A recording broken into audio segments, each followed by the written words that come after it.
Glorificado seja o nome do Senhor nosso Deus nesta manhã. Eu louvo a Deus, eu agradeço a Deus pelo grande amor, sublime amor de Deus.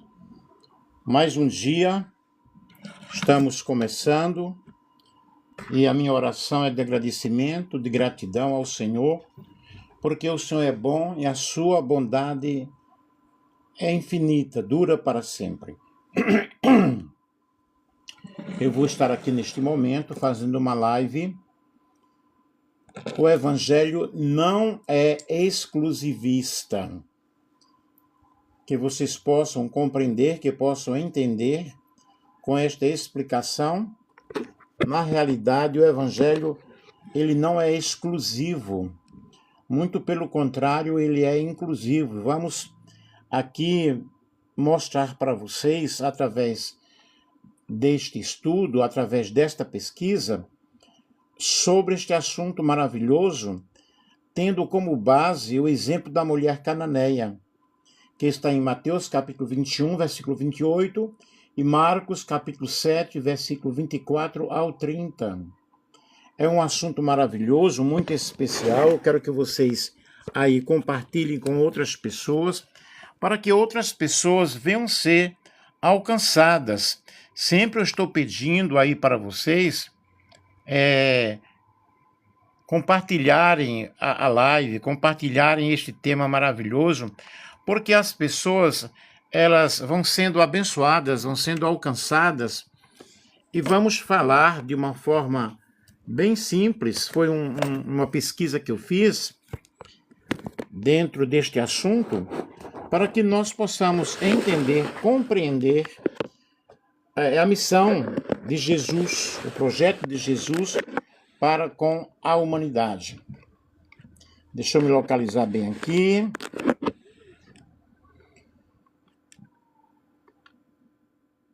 E partindo Jesus dali, Mateus capítulo 15, versículo 21 ao 27, eu vou ler. E partindo Jesus dali, foi para as partes de Sidom, de Tiro e de Sidom. E eis que uma mulher cananeia, que saíra daquelas cercanias, clamou dizendo: Senhor, filho de Davi, tem misericórdia de mim, que a minha filha está miseravelmente endemoniada. Mas ele não lhe respondeu palavra. E os seus discípulos, chegando a ele, rogaram-lhe, dizendo: Despede-a, que vem gritando atrás de nós. E ele respondendo disse: Eu não fui enviado senão às ovelhas perdidas da casa de Israel.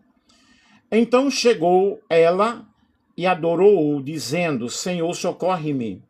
Ele, porém, respondendo disse: Não é bom pegar o pão no pão dos filhos e deitá-lo aos cachorrinhos. E ela disse: Senhor, sim, Senhor, mas também os cachorrinhos comem da mesa do seu Senhor. E nós temos aqui, queridos, na realidade, desde o início, o Evangelho de Jesus rompe barreiras, rompe fronteiras. Ele não nasceu para proteger religiosos, para proteger privilégios religiosos, étnicos ou culturais, mas para revelar um reino que alcança quem está fora. A narrativa da mulher cananeia é uma das mais provocadoras do Novo Testamento, pois confronta diretamente qualquer leitura exclusivista, racionalista ou religiosa da fé. Observem bem que o tema da nossa live é: o Evangelho não é exclusivista. E em tempos marcados por polarizações religiosas, fronteiras identitárias e discursos que confundem a fé com privilégio espiritual, torna-se urgente revisitar o coração do Evangelho. Ao longo da história, o cristianismo foi muitas vezes apresentado como um sistema de pertencimento restrito, onde alguns são considerados dentro e outros permanentemente fora. No entanto, essa leitura desse texto e esta pesquisa aqui não encontra sustentação no próprio Cristo, mas nasce de interpretações religiosas que reduziram a graça à lógica do controle. O Evangelho, ele não surge como um mecanismo de exclusão, mas como anúncio de reconciliação. Quando nós entendemos o objetivo da encarnação do Verbo, que é Jesus, nós vamos compreender que ele veio para trazer um ministério de reconciliação e não de exclusão. Desde suas origens, a revelação bíblica aponta para um Deus que se move em direção ao ser humano, ultrapassando barreiras étnicas, culturais, morais e religiosas. A eleição de Israel, longe de representar privilégio absoluto, constitui um chamado missional, ser instrumento da bênção que alcança todas as nações. Quando essa eleição ela é compreendida como posse e não como serviço, o exclusivismo religioso se instala. Prestem bem atenção. Nesse contexto, a narrativa da mulher cananeia, em Mateus capítulo 15, versículo 21 ao 28, emerge como um texto profundamente provocador. Ela expõe as tensões entre tradição e revelação, entre fronteiras religiosas e a dinâmica da fé. Ao dialogar com uma mulher estrangeira, Jesus não apenas confronta a teologia exclusivista vigente, mas revela que a fé genuína não está condicionada à pertença institucional, e sim à confiança radical em Deus. Ele não é exclusivo de uma religião. Ele não é exclusivo de uma seita. Não é exclusivo de uma placa de igreja. Essa mesma perspectiva é firmada de modo explícito em João 3,16. Quando o evangelista declara que Deus amou o mundo, não é um grupo específico, mas a totalidade da humanidade. Infelizmente, muitas placas denominacionais, elas se agarram na sua exclusividade e não em um evangelho inclusivo. A missão de Jesus não se orienta pela exclusão, mas pela oferta universal da graça.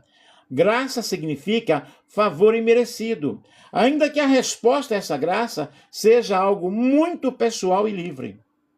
Portanto, refletir sobre o exclusivismo religioso, à luz do Evangelho, não significa relativar a fé, mas resgatá-la de distorções históricas que a afastaram de seu núcleo essencial. E este estudo propõe uma leitura teológica, propõe uma escuta teológica, uma pesquisa teológica e pastoral que reafirma: o Evangelho não é exclusivista. Me acompanhe aí e compartilhe com outras pessoas. Obrigado pelos coraçõezinhos, coloquem mais coraçõezinhos aí. Porque nasce do amor de Deus pelo mundo e se manifesta onde a fé encontra espaço para florescer, mesmo fora dos limites impostos pela religião. Mateus capítulo 15, versículo 1 ao 28, narra o encontro de Jesus com uma mulher cananeia, gentia, que clama pela cura de sua filha. Jesus testa sua fé com silêncio e palavras duras, mas a mulher, com humildade e persistência, reconhece sua autoridade, resultando no elogio de Jesus a sua grande fé e na cura imediata da filha. O ponto-chave da explicação aqui, nós temos o contexto. Jesus estava na região de Tiro e Sidom, território pagão, gentio, fora de Israel. A mulher era cananeia, inimiga histórica dos judeus, o que torna seu pedido ousado. Mas nós vemos aqui a fé persistente e humilde. Diferente de muitos que desistiriam, ela insiste mesmo com o silêncio de Jesus e a aparente recusa, mostrando que a fé genuína persevera na crise. Vejam aqui a resposta de Jesus, o teste, ao dizer: não é bom tomar o pão dos filhos e deitá-los e lançá-los aos cachorrinhos. Jesus estava testando a fé dela e destacando a ordem do seu ministério, primeiro Israel, depois gentios. O termo cachorrinhos, diminutivo, refere-se aos cães domésticos, não animais de rua, indicando um acolhimento carinhoso, ainda que desafiador. Mas vejamos aqui a sabedoria da mulher. Ela aceita seu lugar como cãozinho, mas apela à graça e abundância de Jesus. Até os cachorrinhos comem das migalhas. Ela entende que uma migalha do poder de Jesus é suficiente. Não que Jesus dá migalhas, ele dá em abundância. A expansão da graça, este milagre, demonstra que o reino de Deus e a salvação não se limitam a Israel, mas alcançam todos os que se aproximam de Jesus com fé, independentemente de sua origem, nações, povos e línguas. E as lições principais que nós aprendemos aqui: a verdadeira fé ela é persistente e não desiste diante dos silêncios de Deus. Jesus atende ao clamor humilde, que reconhece sua soberania, transcendendo barreiras sociais e religiosas. E terceiro, a graça de Deus é generosa e disponível para os gentios, antecipando a missão universal da igreja. E aqui eu tenho uma pergunta provocativa. O cristianismo é exclusivista?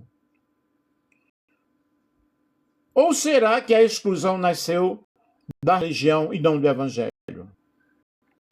E a resposta bíblica está, queridos. Deus amou o mundo, João 3,16, de tal maneira que deu o seu Filho unigênito, para que todo aquele que nele crê não pereça, mas tenha vida eterna. Vejamos aqui quem eram os cananeus. Os cananeus, no imaginário judaico, simbolizavam idolatria, impureza ritual, oposição histórica ao povo da aliança. Chamar alguém de cananeu não era apenas uma identificação étnica, mas uma exclusão teológica. Aos olhos rigorosos, aquela mulher não tinha direito ao Messias. Mas aqui nasce a pergunta central do texto: quem decide quem pode ou não acessar a graça? Quem é que decide? Vejamos aqui o silêncio e a atenção do texto. Jesus, porém, não lhe respondeu palavra alguma. Mateus capítulo 15, versículo 23. O silêncio de Jesus não é rejeição definitiva, mas a pedagogia teológica. Ele expõe o limite da compreensão dos discípulos, o exclusivismo religioso vigente, a ideia de um Messias restrito a um povo. Quando Jesus diz: não fui enviado senão as ovelhas perdidas da casa de Israel. Ele verbaliza a teologia dominante, não o fim da missão. O texto não termina aí. Não é bom tirar o pão dos filhos. Essa frase é uma das mais duras do Evangelho. Mas observe, Jesus não encerra o diálogo, ele provoca uma resposta. A mulher não discute doutrina, não reivindica direitos, ela apela à graça, ela apela à compaixão, ela apela à misericórdia de Jesus. Mas até os cachorrinhos comem das migalhas que caem da mesa de seus donos. E aqui acontece algo extraordinário. Ela aceita estar fora do sistema, mas não aceita estar fora da graça. Ela entende o reino melhor que os discípulos. A fé que atravessa fronteiras. Jesus responde: ó mulher, grande é a tua fé, seja feita conforme desejas. Note aqui com bastante atenção. Jesus nunca elogia a fé de um fariseu. Nunca chamou a fé dos discípulos de grande nesse contexto, mas chama a fé de uma estrangeira de grande fé. Isso revela algo fenomenal, algo maravilhoso, algo espetacular. Vocês estão compartilhando aí, pessoal? A fé não pertence a um grupo, ela nasce onde há confiança radical em Deus. A fé não é exclusiva do batista, do adventista, da Deus e Amor, da presbiteriana, da Assembleia de Deus. A fé é exclusiva daqueles que aceitaram a Jesus Cristo como seu Salvador. Quem faz a exclusão é você, não o Evangelho. O Evangelho não é exclusivista.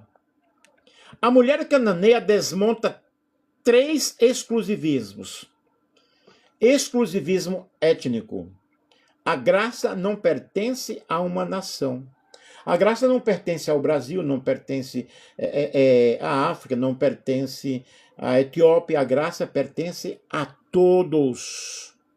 O amor de Deus abrange todas as etnias, todas as raças, todas as crenças. Temos aqui um exclusivismo religioso. A mulher cananeia desmonta exclusivismo religioso. O reino não é monopólio institucional. Vamos aprender isso. As pessoas, quando eu digo as pessoas, porque eu não estou incluído nisso aí. Eu não sou exclusivista, eu sou inclusivista. Todas as pessoas. Todas as opções sexuais. Todas as posições sociais. Exclusivismo religioso. O reino não é monopólio institucional. E ela aqui também desmonta o exclusivismo moral. Deus não age apenas entre os puros, segundo critérios humanos. O evangelho começa em Israel, mas não termina em Israel. Qual a aplicação pastoral e contemporânea para o presente momento? Hoje, a mulher cananeia representa os que foram excluídos pela religião. Quantas pessoas foram excluídas porque cortou a unha, porque pintou o cabelo, porque assistiu uma televisão? E antigamente era assim. Os rotulados como impuros, hereges, errados. Os que não falam a linguagem correta da fé. O texto nos confronta. Quem são os cananeus de hoje? Quem estamos mantendo fora da mesa?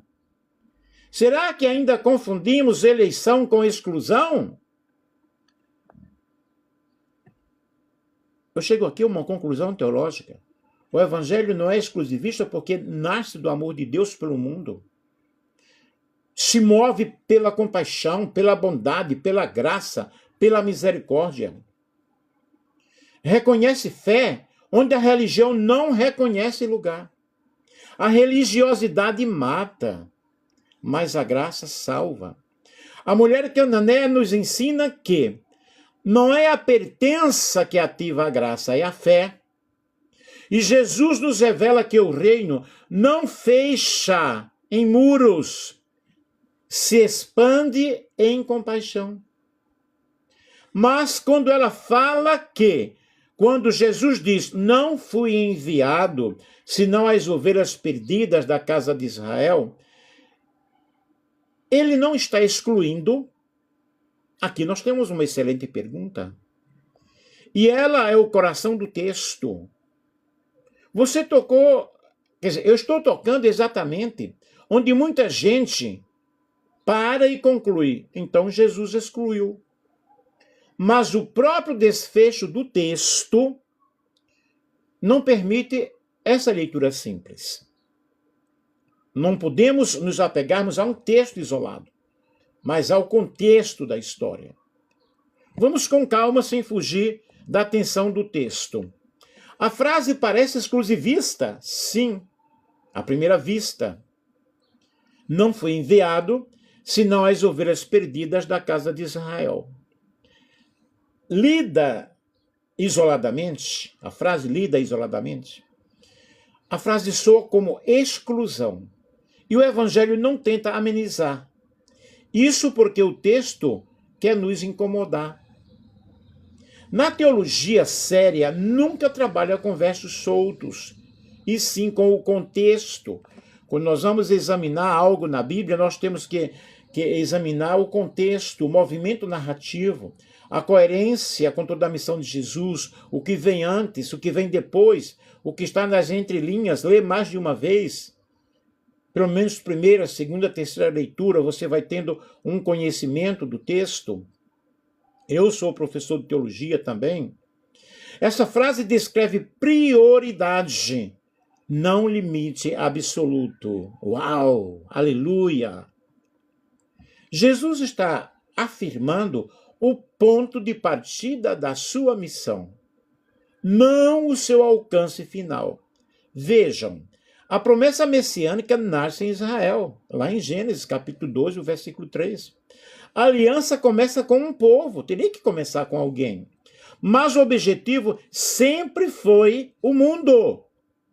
Em ti serão benditas todas as famílias da terra, não apenas Israel.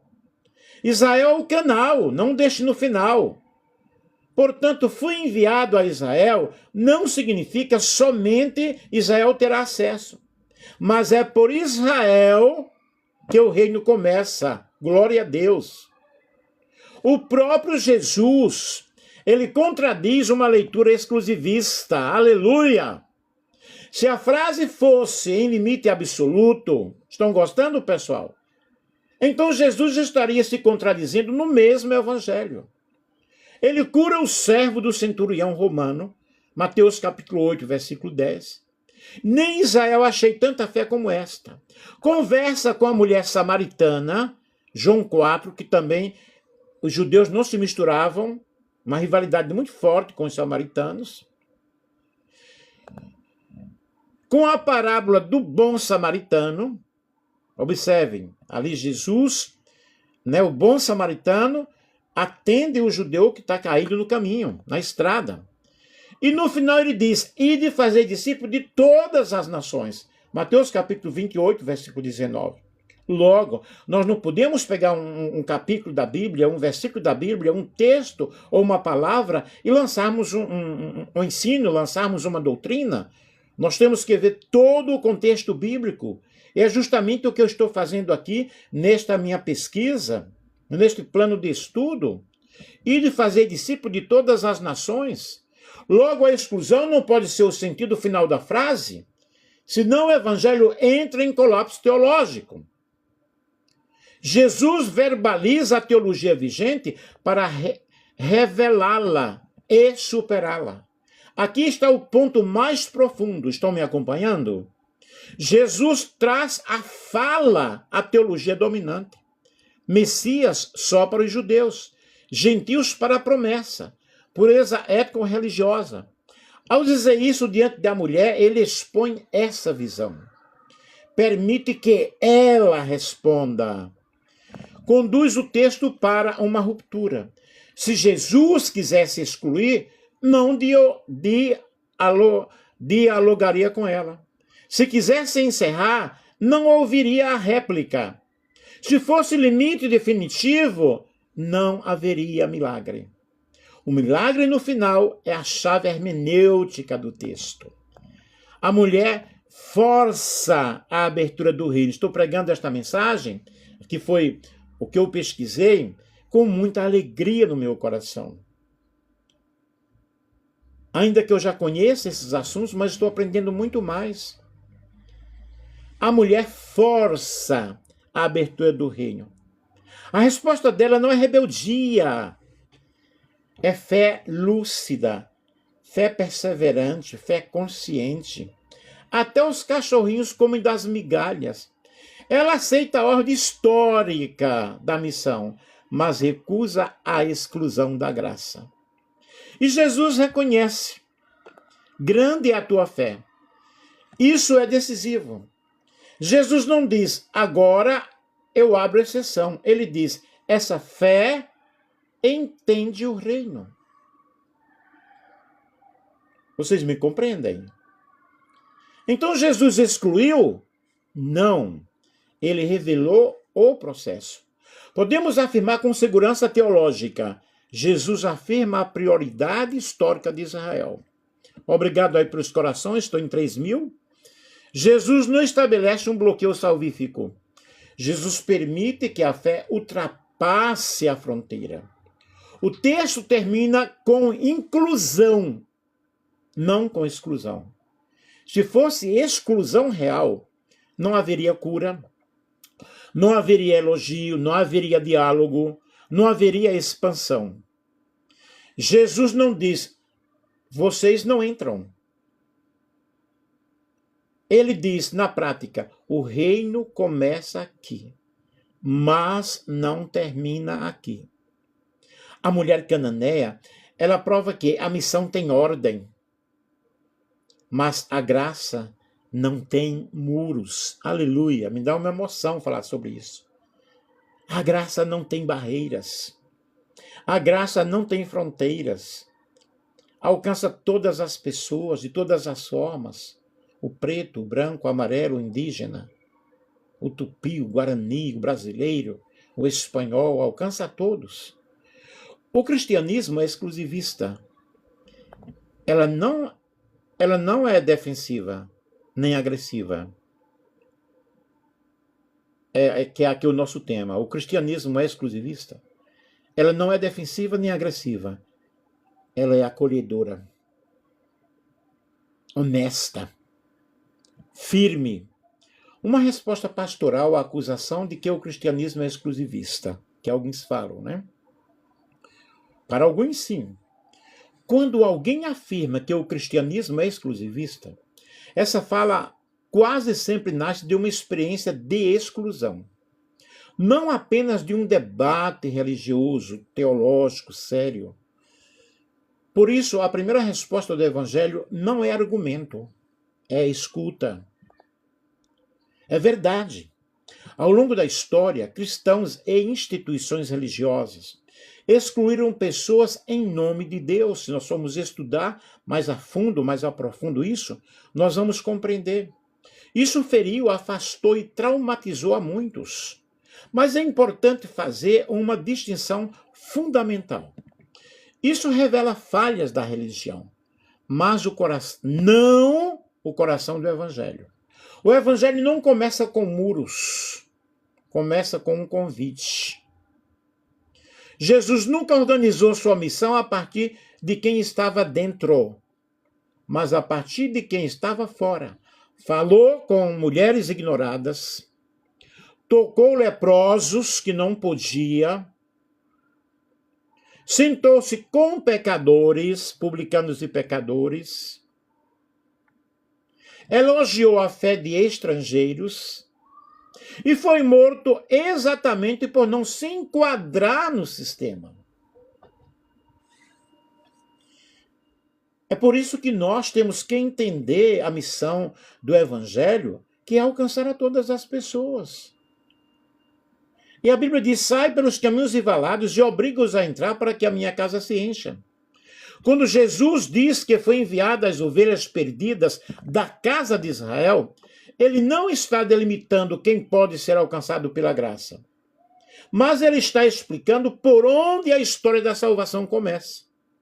O próprio Jesus rompe esse limite ao curar o servo do centurião romano, o servo de um romano.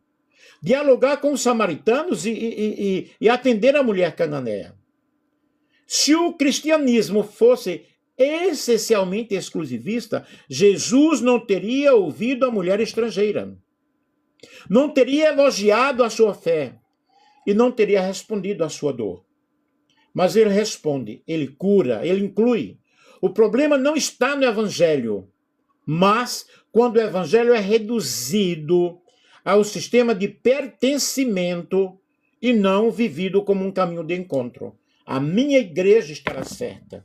É a certa. A minha igreja é a verdade. A minha igreja é a única que guarda os mandamentos. Gente, vamos deixar disso, porque não tem ninguém perfeito. O cristianismo, em sua essência, não diz, você só pertence se for igual. Ele diz, venha como está e caminhe. O reino de Deus não funciona por critérios de pureza, identidade ou mérito. A Bíblia diz, não vem pelas obras para que ninguém se glorie. Ele se move por misericórdia, por fé, por amor. E onde há fé, mesmo fora de rótulos religiosos, Jesus reconhece o agir de Deus. Por isso, quando alguém acusa o cristianismo de exclusivista, a resposta pastoral mais honesta é: o evangelho não exclui pessoas. Ele confronta sistemas que excluem. E toda vez que o cristianismo se torna uma ferramenta de controle, ele trai a Cristo que diz: vinde a mim, todos vós que estáis cansados e oprimidos. E aqui eu tenho uma frase maravilhosa. O evangelho não é um clube para os puros. É um caminho de cura para os feridos. O próprio João 3,16 explica o alcance da missão. Exatamente o João 3,16 é a resposta mais simples, direta e irrefutável a qualquer leitura exclusivista do Evangelho. Ele não apenas fala do alcance da missão, ele define o alcance da missão. Porque Deus amou o mundo de tal maneira que deu seu Filho unigênito para que todo aquele que nele crê não pereça, mas tenha a vida eterna. Vamos trabalhar isso agora de forma pastoral, clara e teologicamente consistente, para que possa ser usado em um diálogo ou em um ensino, em uma pregação. João 3,16 explica o alcance da missão, porque Deus amou o mundo de tal maneira que deu o seu Filho unigênito para que todo aquele que nele crê não pereça, mas tenha a vida eterna. Esse texto não começa com exigências humanas, mas com a iniciativa divina. Quem amou foi Deus. A missão nasce do amor de Deus, não da necessidade de pertencimento religioso. Tira isso de tua cabeça, só vai ser salvo quem pertence a tal igreja. Eu nasci nesta igreja morrerei. Graças a Deus eu não tenho isso. Pela misericórdia do Senhor. Eu vou em qualquer igreja. Deus amou o mundo. A palavra mundo, cosmos, em João nunca significa apenas Israel ou um grupo religioso. Ele aponta para a humanidade inteira. A realidade ferida, contraditória e caída. Inclusive aqueles que estão fora do sistema religioso. Se o amor de Deus tivesse fronteiras étnicas, culturais ou morais, João não usaria mundo, usaria povo, nação ou os escolhidos, mas ele escolhe a palavra mais ampla possível. De tal maneira que a missão não nasce da exclusão, mas da entrega. Deus não exige primeiro conversão para depois amar, ele ama.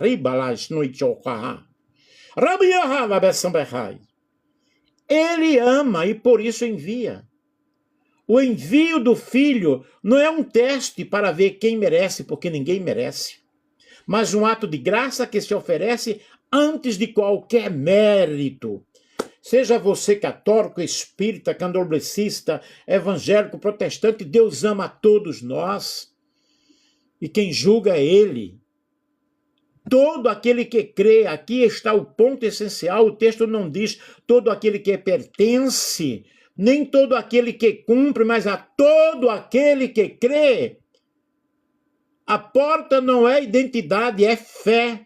A condição não é pureza prévia, aleluia, é confiança. Isso demonstra que isso desmonta qualquer exclusivismo religioso. Muito obrigado aí pelos corações. Estamos em 4.800. A missão não é condenar, é salvar. O próprio contexto imediato afirma: Deus amou ao mundo, não para que condenasse o mundo, mas para que o mundo fosse salvo por ele. João 3,17. Se a finalidade da missão fosse excluir, a linguagem seria outra. O movimento do texto é sempre de dentro para fora, do céu para a terra, da graça de Deus para o mundo. João 3,16 é a luz da mulher cananeia. O que João afirma em forma de doutrina, a mulher cananeia experimenta em forma de encontro. Ela faz parte do mundo amado por Deus. Ela não pertence a Israel, mas pertence ao alcance do amor. E sua fé a coloca dentro da experiência da graça. João 3,16 é a teologia da graça. Mateus 15 é a narrativa viva dessa teologia. João 3,16 nos ensina que o amor de Deus é mais amplo do que qualquer religião. A missão nasce da graça, não da exclusão. A fé abre portas que sistemas fecham. O sistema diz, olha, você está chegando aqui, daqui somente a 1 ano, daqui a 2 anos você será reconhecido como pastor. Jesus não faz isso. Jesus reconhece na hora. Por isso, quando alguém diz que o cristianismo é exclusivista, podemos responder com serenidade. Se Deus amou o mundo, ninguém está fora do alcance do seu amor. A missão não é selecionar quem pode ser amado, é anunciar que o amor já foi oferecido. Aleluia! E falando sobre exclusivismo religioso, nós estamos chegando à conclusão. Quando a gente fala de exclusivismo religioso, não estamos falando apenas de doutrina. Estamos falando de uma postura. Exclusivismo é quando a fé, que deveria gerar encontro, passa a funcionar como muro, separação.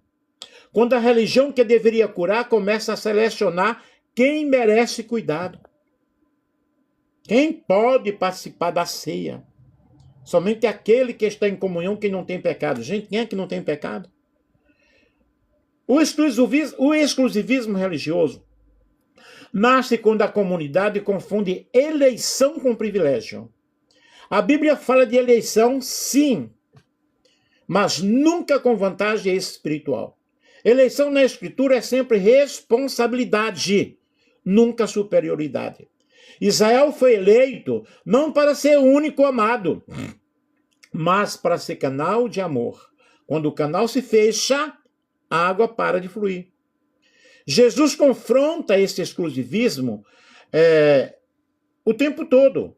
Ele não destrói a fé judaica, mas confronta a ideia de que Deus só age dentro de um grupo, de um templo ou de um sistema. Por isso, ele se aproxima de quem estava fora. Samaritanos, estrangeiros, mulheres, doentes, pecadores públicos. Será que você pode entender isso? Será que as denominações seguem isso aqui? Não. O episódio da mulher cananeia é emblemático. Ali Jesus verbaliza a teologia exclusivista vigente. Fui enviada às ovelhas de Israel, não para confirmá-la como limite final, mas para revelar os seus limites. A fé daquela mulher atravessa a fronteira que a religião havia levantado. E Jesus reconhece isso dizendo, grande é a tua fé. João 3,16 deixa isso ainda mais claro. Deus amou não a um grupo, Deus não amou uma religião, ou a uma nação, ou a um sistema, ou a uma placa de igreja. Deus amou o mundo. O exclusivismo religioso sempre reduz o alcance do amor de Deus. O evangelho sempre amplia. Se você está em uma denominação que ela é exclusivista, somente nós podemos. Somente nós temos a verdade. Somente nós guardamos os mandamentos. Gente, vamos pensar um pouco mais sobre isso? É importante dizer isso com honestidade. Muitas pessoas não rejeitam Jesus. Rejeitam a experiência de exclusão vivida em nome de Jesus. E isso precisa ser reconhecido pastoralmente, não negado. Uau, estamos aí em 6.000 corações. O cristianismo deixa de ser evangelho quando vira clube de pertencimento. Jesus nunca disse, venham os adequados. Ele disse, vinde a mim todos os cansados e oprimidos, onde há cansaço, onde há dor. E busca sincera, ali o reino de Deus está se aproximando. Por isso, combater o exclusivismo religioso não é relativar a fé. É levar a fé a sério. É voltar ao Cristo, que inclui sem negar a verdade, que confronta sem humilhar e quem ama sem precondições. O Evangelho não exclui pessoas, ele confronta sistemas. Jesus diz e dialoga com a mulher estrangeira, com a cananeia, povo historicamente inimigo de Israel, mulher sem voz religiosa, pública, mãe desesperada. E é exatamente ali que o reino de Deus se manifesta. Vamos às nossas considerações finais. Essa reflexão, desenvolvida ao longo desta pesquisa, ao longo deste estudo, que eu fiz com muito carinho, evidencia que o exclusivismo religioso não nasce do Evangelho, mas da tentativa humana de controlar a experiência do sagrado. Sempre que a fé é fundamentada em sistema de pertencimento, a graça deixa de ser dom e passa a ser administrada como privilégio. Esse movimento, ainda que revestido de linguagem bíblica, distancia-se do coração da mensagem de Jesus. A narrativa da mulher cananeia revela de forma emblemática que o reino de Deus não se orienta por critérios étnicos, religiosos ou institucionais, mas pela fé que reconhece em Deus a única saída, a única esperança para o mundo, para o nosso problema. Ao atender uma mulher estrangeira e elogiar sua fé, Jesus desmonta a lógica excludente e afirma que a graça não se submete a fronteiras impostas pela religião. O texto não relativiza a missão de Israel, mas a reorienta. A eleição é o meio, nunca o fim. João 3,16 oferece a chave hermenêutica para compreender o alcance dessa missão. O amor de Deus não se restringe a um grupo específico, mas se estende ao mundo inteiro. A universalidade do amor divino não elimina a responsabilidade da resposta humana, mas garante que ninguém esteja a priori fora do alcance da graça. Onde há fé, mesmo em contextos considerados marginais, o reino se manifesta. Uau, eu quero gritar para o mundo esta mensagem. Dessa forma, combater o exclusivismo religioso não significa enfraquecer a fé cristã, mas resgatá-la de leituras reducionistas que traíram sua vocação original. O Evangelho não é uma fortaleza que separa, mas um caminho que une, um caminho que traz comunhão, um caminho que reconcilia. Não é um instrumento de condenação, queridos, mas um anúncio de vida, de esperança, de milagres. Toda vez que a igreja se torna mais preocupada em definir quem está fora do que em anunciar quem Deus ama, ela se afasta do Cristo que veio buscar e salvar o que se havia perdido. Me dá vontade de chorar com isso aqui. Conclui-se, portanto, que o Evangelho não é exclusivista, porque sua essência é relacional, misericordiosa e missionária. Ele começa em um confronto específico, mas expande-se além de qualquer fronteira.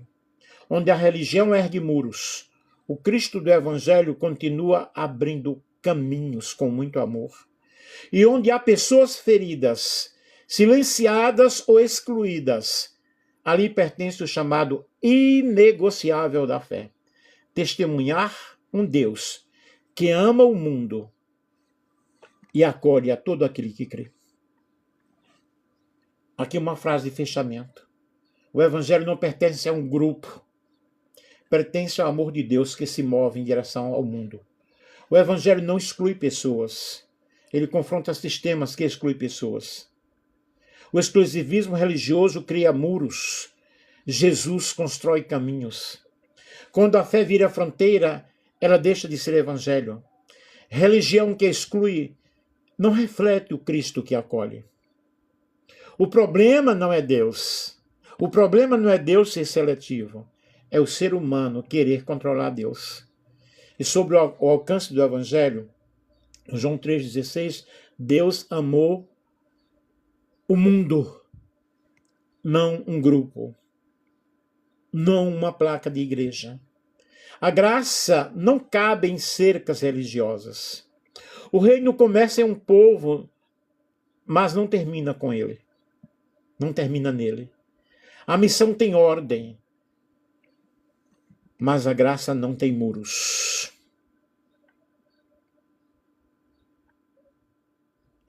Jesus não pergunta. Vejamos aqui sobre Jesus a inclusão. Jesus não pergunta de onde você vem. Ele vê você e confia. Ele não pergunta o que é que você está fazendo aqui. Ele não pergunta, vai, muda toda essa aparência tua. Ele vai tratar com o interior. Onde a religião fecha a porta, Jesus escuta. A fé atravessa fronteiras que a religião construiu. Jesus nunca excluiu pessoas. Ele confrontou sistemas. O evangelho não é um clube de puros. É um caminho de cura, de libertação, de renascimento. Se Deus amou o mundo, ninguém está fora do alcance do amor de Deus. É a verdade que exclui não se parece com Jesus. O Cristo que salva não constrói muros, constrói pontes. Dá vontade de chorar. Eu fiz uma pesquisa sobre tudo isso. A Bíblia Sagrada, a Bíblia de Jerusalém, a Greek English Lexicon of the New Testament and all the Early Christian Literature, de Duncan Walt Bauer. Discipulado, Dietrich Bonhoeffer, A Missão Transformadora, Mudanças de Paradigma na Teologia da Missão, David Boss. A Imaginação Profética, Bregman. A Nova Perspectiva sobre Paulo, James Dunn. Teologia da Libertação, Perspectivas, Gustavo Gutierrez. Comentário Bíblico Cultural do Novo Testamento, Corinne Kernan. O Deus Crucificado, George Moltmann. Jesus é a Vitória de Deus, Wright, N.T. Jesus, a História de um Vivente, Eduardo Schillenberg. O Evangelho segundo São João, Rudolf Schnarchenburg. A Missão Cristã do Mundo Moderno, John Stott. Eu quero orar com você. Nós falamos sobre o Evangelho não é exclusivista. E se você se sente excluído, eu te convido nesta manhã, neste momento, a ter um encontro com o Senhor Jesus. Pai amado, Pai querido, louvado seja o teu nome, engrandecido seja o teu nome santo, Senhor, porque tu vieste salvar a mim e salvar o meu irmão. Tu não me excluíste. Tu não excluíste aquele que está nesta live, neste momento. Eu te louvo, meu Senhor, pela tua grandeza, eu te louvo pela tua graça. Porque desde o início nós sabemos, ó Pai, que tu enviaste o teu Filho ao mundo para alcançar a humanidade perdida. Para revelar um reino àquelas pessoas que estavam fora. Glória a Deus. Marcondes, que Deus te abençoe. Eu te louvo, Senhor, porque o Evangelho não é exclusivista. E nós vivemos um tempo marcado por tantas exclusões. Portanto, as pessoas que estão apegadas a um sistema, mas que não estão apegadas a ti. Eu quero, Pai, pedir a tua graça, a tua misericórdia sobre todos aqueles que estão me ouvindo neste momento ou aquele que esta live vai alcançar. Porque o Evangelho, Senhor, não surge de um mecanismo de exclusão, mas de um anúncio de reconciliação.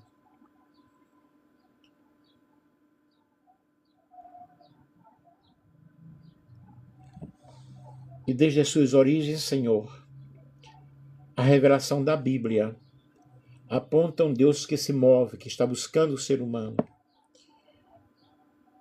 querendo que nós possamos abrir o nosso coração e deixar o Senhor entrar. Portanto, Deus, aumente a nossa fé. Que nós não venhamos, Senhor, a ficar inertes, parados em uma situação porque alguém nos excluiu, porque alguém nos colocou de banco, porque alguém nos disciplinou. Que usam equivocadamente, Senhor, aquele texto que diz: o que desligares na terra será desligado no céu. Porque muitos, ó Pai, estão como sendo dono da igreja.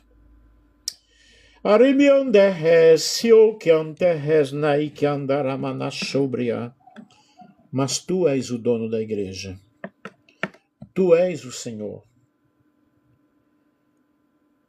A graça que nos alcançou, a graça que te alcançou, meu querido, está disponível a todos. Muito obrigado, Senhor, por essa graça. Muito obrigado por esta misericórdia do Senhor.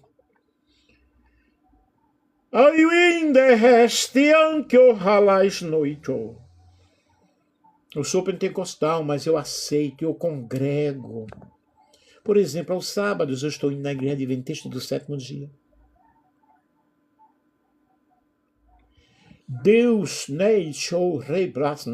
quando olha para você, Ele não olha para a placa da igreja que você congrega. Ele olha para o teu coração, um coração quebrantado e contrito. Deus não rejeita.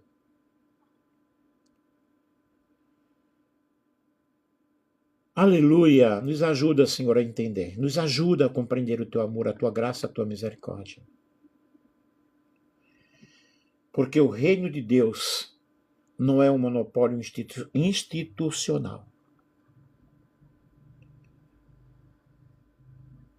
Eu quero, Deus, pedir perdão para os meus pecados. Pedir perdão também para os pecados dos meus amigos que aí estão nos assistindo. Em nome de Jesus. Queridos, Jesus nunca vai te excluir. Nunca vai te abandonar. E você pode perguntar, mesmo eu desviado, aí é que ele vai buscar você. Eu pequei, aí é que ele vai buscar você. Vocês podem compreender isso? Eu falo com o Senhor que eu vou fazer, mas no outro dia estou caindo no mesmo pecado. Ele está com as mãos estendidas. Filhinhos, não pequeis, mas se todavia alguém pecar, temos diante do Pai um advogado, Jesus Cristo justo. Ele é o nosso único mediador, nosso único salvador. Eu termino aqui agradecendo a todos vocês, aos 8.600, que o Senhor tenha misericórdia de ti e te dê a paz. Uau, eu senti muito a presença de Deus nesta live. Senti algo fortíssimo, Deus usando a minha vida para você. Aleluia! Que Deus te ajude, que Deus te abençoe. Um grande beijo para todos vocês. E Cristo ama cada um. Eu me lembro quando eu fiz a PEC, eu também tenho uma formação em professor evangelista de criança. Jesus ama cada um, cada um, cada um. Jesus ama cada um, Jesus ama todos. Ele ama todos nós, queridos. Aleluia.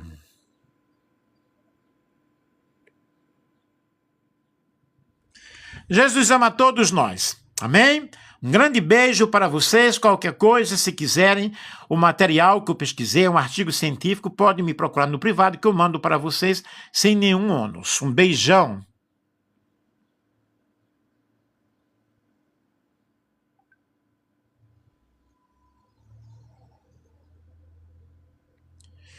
Um beijão para todos vocês. Que o Senhor abençoe. Que você continue sendo essa pessoa que você é. Orem por mim, que eu também estarei orando por vocês. Marcondes, que Deus te abençoe, querido. Como você está? Você é de Brasília, não é isso? Gente, 8.900 corações. Se eu ficar mais, vai chegar mais, né? Mas que Deus abençoe a todos vocês, que Deus ajude de uma forma toda especial. Um beijão.